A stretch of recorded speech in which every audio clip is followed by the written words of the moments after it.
When I left for college, everyone told me the same thing, that the next 4 years of my life would be the best 4 years of my life.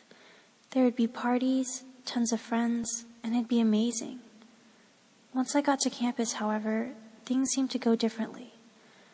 My dorm was actually a suite shared with 6 other people in a hallway with 50. This was a big change from having a bedroom to myself. Between lectures, group projects, date nights, and even the dining commons, my people quota was constantly filled. I was never alone. Everything and everywhere was constant noise, and I didn't get any solitude.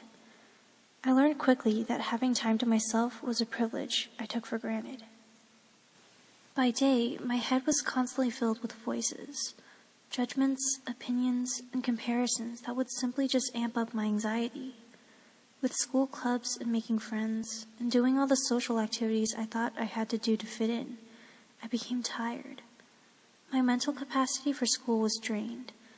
I was able to pick up my grades near the end, but only at the cost of increased anxiety, stress, and fatigue. I knew I was losing myself. Being an ambivert meant I needed a balance of social time and me time.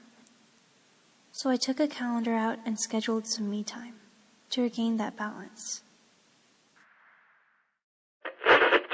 Child development researcher and author Kenneth H. Rubin acknowledges that solitude is an important tool to bring balance into one's life. It needs to be in healthy doses, however. It works when one has a social group and can regulate their own emotions. With this, solitude can be a time to achieve creativity and peace. So I set out to find a place where I could be alone. Study spots, secret nooks and crannies. While I did get comfortable doing things alone, I ended up just feeling alone in the crowd. I needed true solitude. I needed to be completely alone, in person and through my phone. I needed to be alone. According to psychologist and professor Peter Sudfield, having time alone is valuable for those with anxiety as it protects from overstimulation.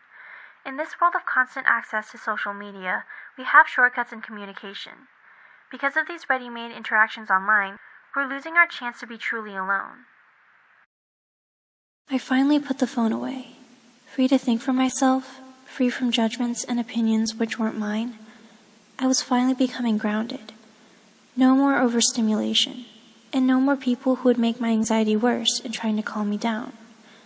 Constantly asking if my anxiety has stopped being a thing.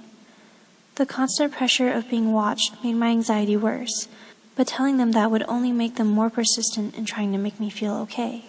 But when I was completely alone, there was no pressure. I cried, panicked, screamed if I had to. Didn't need other people's stories and opinions. In that moment, I could just be me and express the way I needed to. By finding that I could finally find peace of mind.